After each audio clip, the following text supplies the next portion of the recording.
আসসালামু আলাইকুম গাইস। এই যে আপনারা দেখতে পাচ্ছেন সামনে একটা শশা ক্ষেত। এই শশা ক্ষেতের কথা কি আর বলবো, গত বছর কৃষকরা কিন্তু প্রচুর ভাবে শশা করে ধরা খাইছে।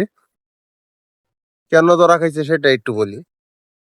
স্বাভাবিকভাবে শশার বাজার কিন্তু 500-700 টাকা মনের নিচে কিন্তু সাধারণত নামে না।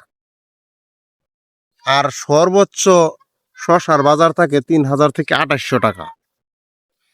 কিন্তু গত বছর 50 টাকা মনেও কিন্তু শশা বিক্রি করতে হয়েছে।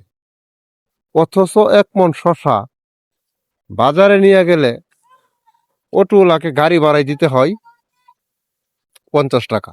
তো বুঝেন, গাড়ি ভাড়ার টাকাটাও হয় নাই। যাই হোক, এই বছর আবার কৃষকরা শশা করছে।